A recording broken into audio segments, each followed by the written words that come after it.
آگے دیکھیے قرآن بیوی فرماتی ہیں کہ اس نے تمہیں بھڑکایا تو تم فوراً غضب میں آ گئے، یعنی کہ شیطان نے تمہیں بھڑکایا تو تم فوراً غضب میں آ گئے، تم نے اپنے نشان دوسروں کے اونٹوں پر لگا دیے اور اپنے گھاٹ کی جگہ دوسروں کے گھاٹ سے پانی بھرنے کی کوشش کرنے لگے۔ یہ تمہاری حالت ہے جبکہ ابھی عہد رسول قریب ہی گزرا ہے، زخم گہرا ہے اور جراحت ابھی مندمل نہیں ہوئی، یعنی کہ ابھی زخم گہرا ہے، یعنی کہ رسول خدا کی ابھی ابھی شہادت ہوئی ہے اور تم جو ہے ابھی ابھی وہ گزرے ہیں اور تم نے اپنے خلافت کے عہدوں اور دولت کے پیچھے بھاگنا شروع کر دیا، عہدوں کے پیچھے بھاگنا شروع کر دیا۔ ابھی رسول خدا کی تدفین نہیں ہوئی، یعنی ابھی تدفین بھی نہیں ہوئی تھی اور ان لوگوں نے کیا کیا کہ خلافت کو بانٹ دیا، کہ تم نے فتنہ کا بہانہ بنا کر عجلت سے کام لیا، عجلت یعنی جلدی سے کام لیا، اور تم نے فوراً سے خلافت کو ایک دوسرے کے ہاتھوں میں پھینکنا شروع کر دیا، کہ اس غرض اس پوری سازش کے پیچھے جس کا دماغ تھا نا وہ تھا یہ جو حضرت عمر ہیں، ان کا دماغ تھا، ان کا دماغ وہ چلتا تھا، انہیں یہ جانتے تھے کہ حضرت ابو بکر ہیں وہ بہت زیادہ بزرگ ہیں اور وہ جو ہے جلدی گزر جائیں گے، اس لیے انہیں کہا کہ آپ ہم میں سے بزرگ ہیں تو آپ زیادہ حقدار ہیں، کیونکہ امام علیہ السلام کی اس وقت کوئی جو ہے ایج اتنی زیادہ نہیں تھی، یعنی کہ مولا ہوں گے کوئی 25 سال یا 30 سال کے ہوں گے، تو اس لیے مولا کی اتنی زیادہ ایج نہیں تھی، تو انہوں نے کہا کہ وہ ایج میں جو ہے وہ کم ہے، جبکہ انہوں نے نہیں دیکھا کہ ایج میٹر نہیں کرتی ہے، خدا کی بارگاہ میں تقویٰ میٹر کرتا ہے، تقویٰ پرہیزگاری ہونی چاہیے۔ اب جب آپ کے بے شک بزرگ ہوں لیکن وہ کفر میں مبتلا ہو گئے ہوں، وہ دولت عہدوں کے پیچھے بھاگ رہے ہوں، تو ہم نے ایسے بزرگ کو کیا کر رہا ہے، ہمارے لیے جو لعنت کے حقدار ہیں خود قرآن ان کے اوپر لعنت بھیج رہا ہے۔ تو اس ساری سازش کے پیچھے جو تھا وہ ان کا جو ہے دماغ تھا کہ جو ابو بکر ہیں وہ جلدی اس دنیا سے رخصت ہو جائیں گے، اس کے بعد خلافت تو میرے ہاتھ میں آئے گی، اور اس قدر ظالم شخصیت ثابت ہوئے ہیں کہ جن کے فضائل آج کل آپ سنتے ہی ہوں گے اہل سنت کی زبان سے کہ بہت زیادہ وہ تھے، یہ تھے، وہ تھے، دراصل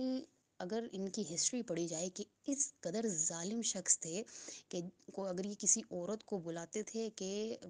پیش کیا جائے اس عورت کو دربار میں، تو وہ عورت ایک واقعہ انہوں نے بیان کیا ہسٹری میں کہ ایک عورت کو اس نے بلایا اور وہ پریگننٹ تھی، وہ حاملہ تھی، اور اس شخص کے ڈر کی وجہ سے، اس کے ظلم کے ڈر کی وجہ سے اس نے اپنا بچہ ضائع کر دیا، یعنی اس ڈر کی وجہ سے اس کا بچہ ضائع ہو گیا، یعنی کہ آپ دیکھ رہے ہیں اتنی بری شخصیت ثابت ہوئی ہے، اور کس طرح ان کے فضائل ہم بیان کر سکتے ہیں، جبکہ ہمارے لیے تو لعنت کے مستحق ہیں۔ بی بی کے در پر جو ہے یہ لے آئے، لکڑیاں لے آئے، اور بی بی نے فرمایا کہ یہ وہ در ہے کہ جہاں پر رسول خدا آیت تطہیر کی تلاوت کرتے ہیں، یہ وہ در ہے کہ جہاں پر فرشتے بھی آتے ہیں تو اپنے سر کو جھکا لیتے ہیں، جبرائیل بھی اگر آتے ہیں، اسرافیل بھی آتے ہیں، روح قبض کرنے بھی آتے ہیں تو زہرا سے اجازت لے کر آتے ہیں، لیکن پھر بھی کہا گیا کہ ہم اس دروازے کو آگ لگا دیں گے، اس دروازے کو جلا دیں گے، اور کہا نہیں بلکہ اس دروازے کو آگ لگا دی گئی اور جلا دیا گیا، اور بی بی کا محسن شہید ہو گئے۔ اس کے بعد مولا علی علیہ السلام کو رسیاں ڈال کے لے کے جایا گیا، وہ باقی سارے آپ کو وسائی پتہ ہیں، لیکن بتانے کا مقصد یہ ہے کہ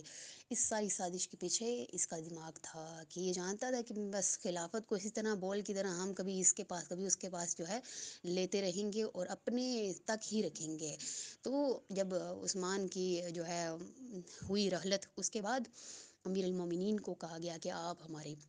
بنے، مطلب خلیفہ بنے، ہمارے ممبر پر بیٹھے، تب مولا نے بھی انکار کر دیا تھا کہ اب جب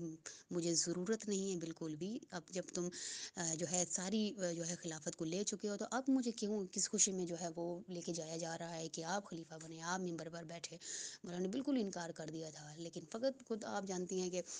مولا جو ہے وہ جو بھی کرتے ہیں وہ خدا کی رضا کی خاطر کرتے ہیں، تو مولا نے اگر لی بھی ہے خلافت وہ خدا کی رضا کی خاطر لی ہے، اور لیکن مولا نے ہر اصول جو ان کے تھے اس کو بدلا، جو عثمان کے دور میں، جو عمر کے دور میں، جو ابو بکر کے دور میں جو بھی